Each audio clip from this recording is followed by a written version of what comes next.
I just knew that this was not the place for me until I got involved with other things. Phoenix 14, res life, work, starting my own association, all kinds of things. To be honest, I can't really think on top of my head. Like, my resume looks ridiculous freshman year. And now, like, I feel like this is the only place I do belong. Well, we were founded by the Congregational Church in the late 19th century. And the Congregational Church was one of 4 church branches that eventually in 1957 went to form what is now known as the United Church of Christ. So the Congregational was one branch of that.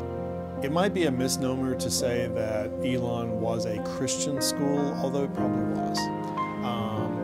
You know, there are church schools and there are church schools. So starting here at Elon, I came in kind of scared.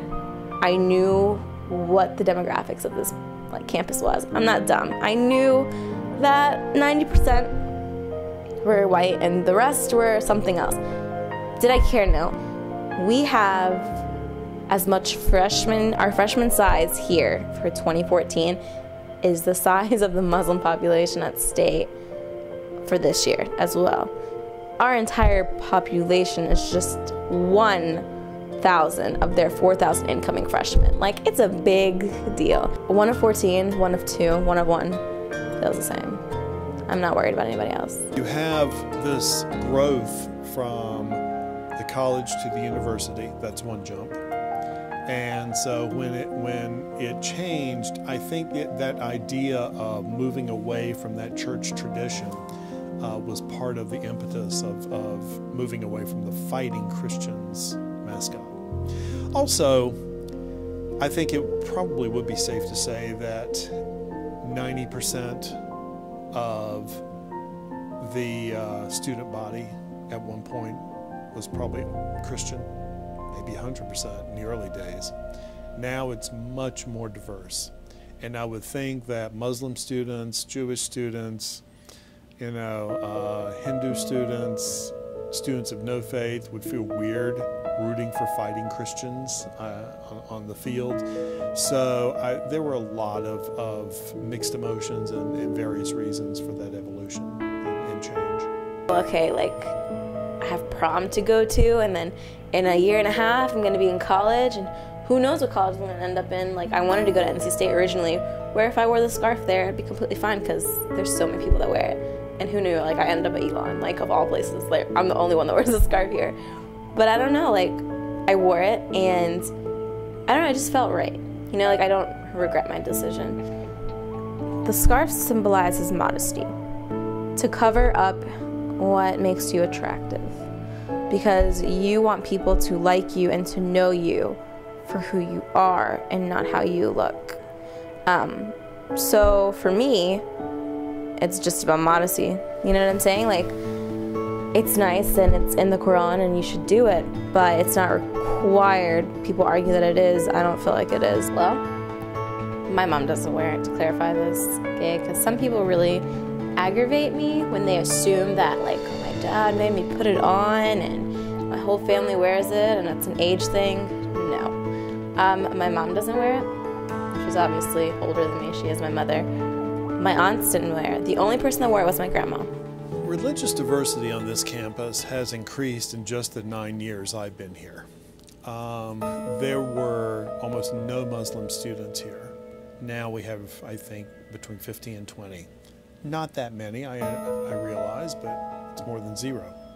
The Jewish population and the Hillel group has grown, I think, pretty steadily, and it's one of the stronger groups on campus. I think that they're doing a great job at trying to get this campus to be diverse. I think, honestly, hands down, Leo Lambert is doing his job. It's some dozen, I think, identifiable religious groups affiliated with the Truett Center for Religious and Spiritual Life. People who are recognized as university-sanctioned groups. And so diversity at Elon is growing, it's getting stronger, it's getting better. And I think we're a better university for it. One of the most important things to me when I read the religious life brochure was okay, that's great. We have Hillel for Jews, we have Christian stuff, atheism. I go down the list and I'm like, where's the MSA? Where's something that has Islam or Muslim in it? And there's nothing. So that was a big turnoff. But in my mind, I don't let things scare me away. If anything, I'm like, okay, I'll start it. It's like we're starting a new year. Who knows, maybe like Lambert will surprise us and there'll be like 20 Muslims that come next year. It's so awesome. And then we're gonna wanna have one. So what I did is I, one day, just took the papers, called people, got everything set up, and now we're in process. So I mean, Elon provides you all the tools, you just need the people to do it. And that's when a diverse campus comes in handy. You know, when it comes to funding a religious center, traditionally on other campuses, there have been, for example, families who might be Jewish who say, I would like to give money to a Hillel center. Or there have been Presbyterians who want to build a Presbyterian house, or Baptists who want to build a Baptist house. So there's been what have been called identity houses. And it's very easy to go out, comparatively easy, to fundraise within a spiritual tradition for a spiritual house. But when you say, we're going to have this multi-faith house that you can come in if you're an agnostic, or if you're an atheist, or if you're a Mormon, or if you're a Jehovah's Witness, or if you're a Rastafarian, or whatever you are, you're welcome here. Give me some money to build it. People say, I don't know, maybe not. So there's some people who are open to that, but it's probably a little tougher to fundraise because it is a non-specific building. Next year, a lot is going to change on this campus.